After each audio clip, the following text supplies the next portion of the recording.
When they introduce a new foam, it's never like, oh, this is a heavier, less responsive, less bouncy foam. Hi guys, it's Matt here. How's everyone doing? I hope everyone's doing fabulous.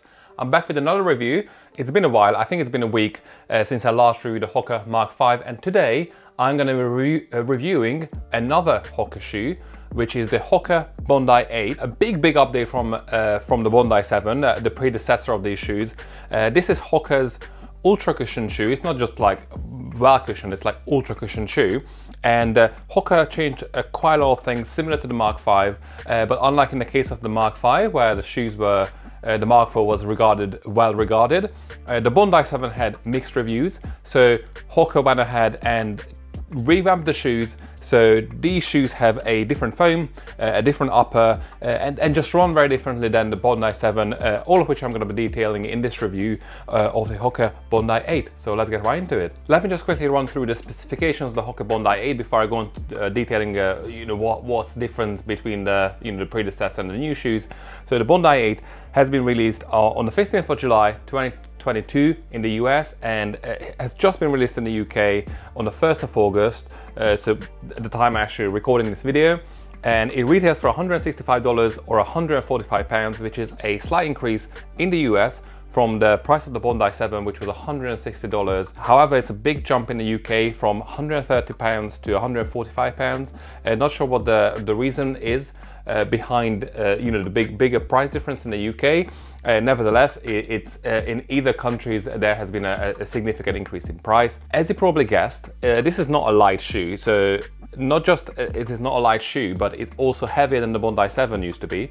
This is a size 10.5, US 10.5, which is a UK 10 size of the Bondi 8, and this is 12 ounces or 339 grams, which is not a light shoe by any means. And you could definitely feel the weight, if you go for like a longer run in the shoes. However, again, considering how much foam is in the shoes, it's not surprising that it's quite as heavy. So under the heels, you've got 33 millimeters of foam, and you've got 29 millimeters under the forefoot. So there's a 4 millimeter drop.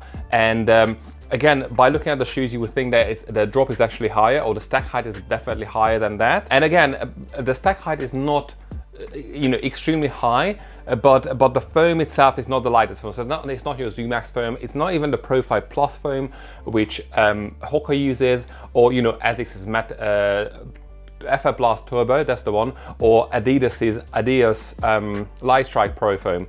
This is a new foam. However, it's not the light foam. It's more like a resilient, durable foam. So what's changed in the Bondi 8 compared to the Bondi 7? As I mentioned, there's a new foam, the Glide Plus, which is supposed to be lighter, softer, more responsive than the Bondi 7's foam, which is something you see very often in shoes. When they introduce a new foam, it's never like, oh, this is a heavier, less responsive, less bouncy foam.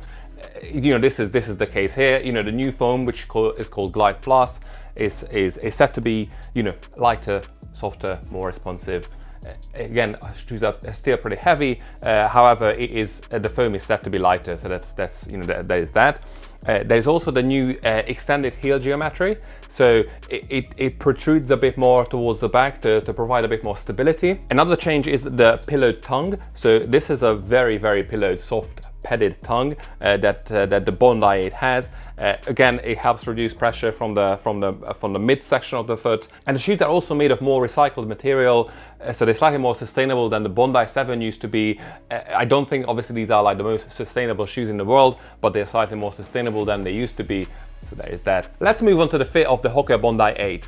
You could probably tell that the midsole is quite wide, and you can see that the upper is much smaller or much narrower, tapered than the midsole, and you would think that it's just an optical illusion, but it's actually the case. So the upper of the Bondi 7, especially because I just tried the Mach 5, the memory is fresher. So this upper is definitely tighter than the Bondi 7's, the Mach 5, and also tapered. So for someone like me who has wide feet, this was, again, it wasn't uncomfortable, but it wasn't as nice of a fit as the Mach 5. And also it's kind of tapered towards the end of the shoe, which again, if you have a wide foot, you have to kind of wedge it in there. again, I did try for a few runs, and it wasn't unbearable, but it wasn't, you know, wasn't the best upper either.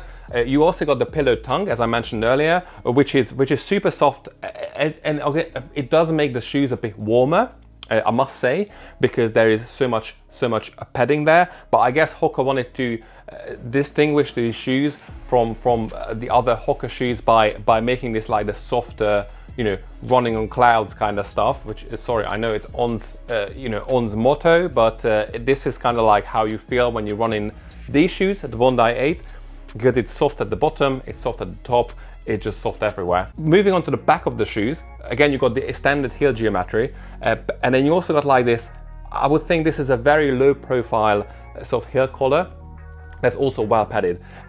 And again, you got like this little heel tab here as well, which is necessary because otherwise, if it wasn't here, you wouldn't be able to put the shoes on because it's such a low profile. So you can't really, you know, it doesn't really come up over the heels, if that makes sense.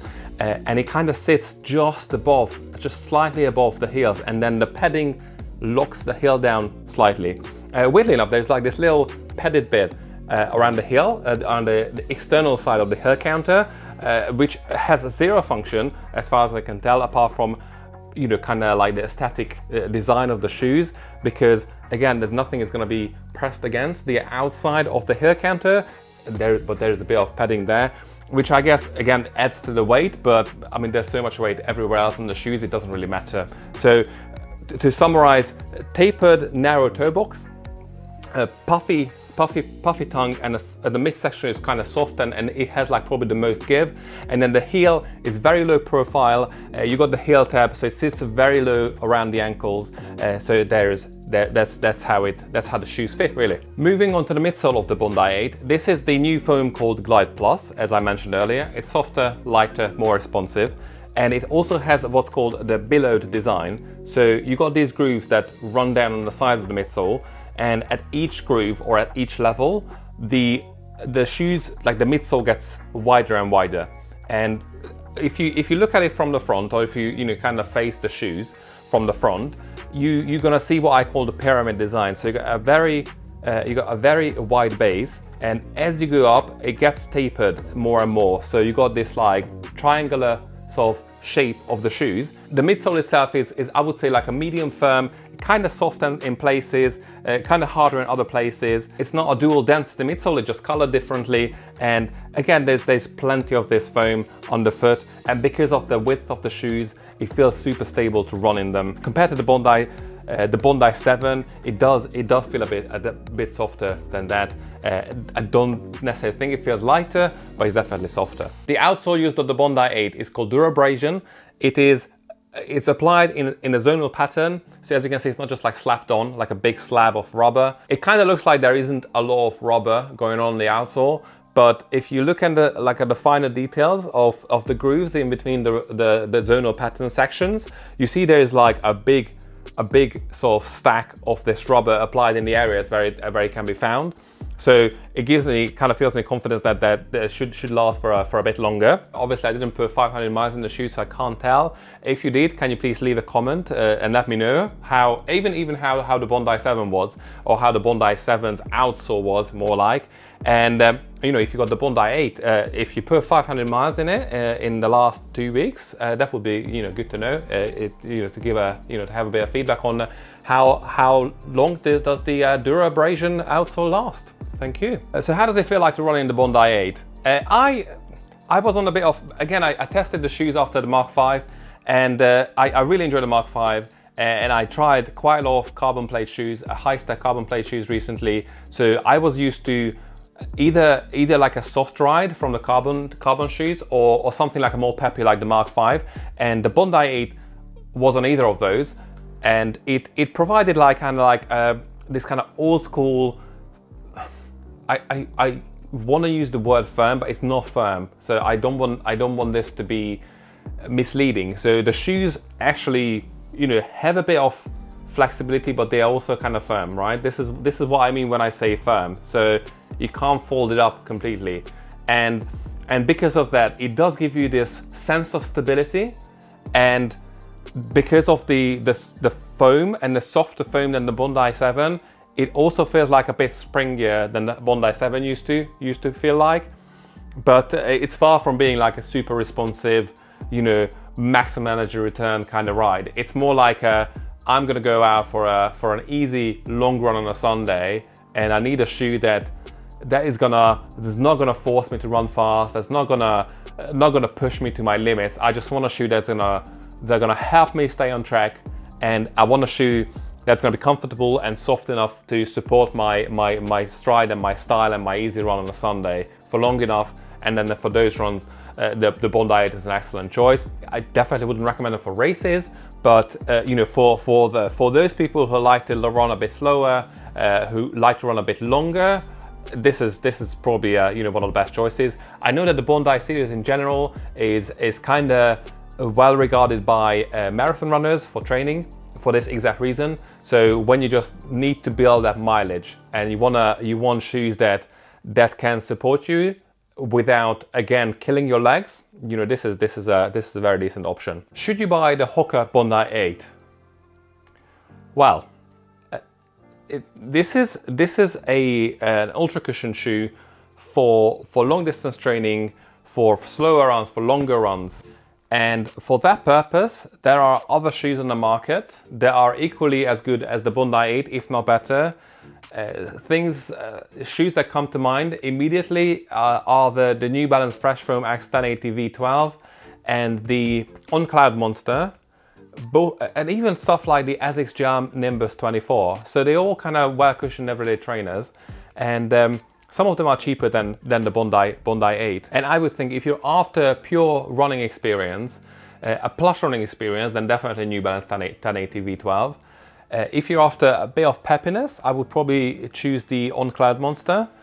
If you're after like that really old school, you know, everyday trainer experience, the ASICS Gel Nimbus 24 is better than the Bondi 8. However, if you're after a shoe that people will notice on your foot, then the Bondi 8 is your best option. When I wore these to work, people noticed it on my foot. And again, this is not even like a very eye-catching colorway. There are other colorways that are even more eye-catching than this one, and people still noticed it on my foot. They were like, "Oh, what is this chunky shoe? You know, how does it feel like?" Blah blah blah. So obviously, I started a conversation just wearing these shoes, and I think that is a very Hoka-specific thing to do and have to be handsome and to be attractive. From this regard, it's kind of like a pair of Nike running shoes. And again, Nike is kind of like, everyone wears Nike, right? So wearing a Nike is like, okay, so you know, you went with the safest bet, and you picked a Nike or you picked an Adidas.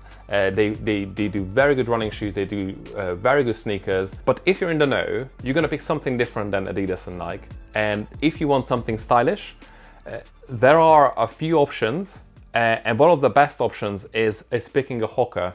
And again, if you want a Hoka for long distance, slow mileage building training kind of thing, then the Bondi 8 is probably the best option. I would say as a best everyday trainer from Hoka, I would still go with the Mach 5. But the Mach 5 is also something that is kind of geared towards racing and tempo training, whereas the Bondi 8 is the pure everyday trainer for max cushioning, and therefore I would probably pick this if that's the kind of shoe that you're after. So that was it for today, guys. I hope you enjoyed the review. If you did, again, please leave a like, consider subscribing. There's more running shoe reviews coming. I've got the ASICS Metaspeed Sky Plus review coming, which was, I mean, I can't believe that I've been to the launch in April. I mean, and it's like August already. I mean, time really flies. So I've got the ASICS. I also got, I mean, you probably can't see, but I got a stack of running shoes in front of me that I use to prop up the laptop, because I got so many running shoes. I use even running shoes to prop up my laptops now. So I've got the Brooks Glycerin 20, which I waited ages to receive because I don't know where. I just saw that the review started coming out. I was like, why haven't I got one? And I reached out to Brooks for them to send me a pair of shoes, and then they got lost, and then they had to resend it. So it was just all a bit of a faff. And I also got the new Saucony Endorphin Pro 3.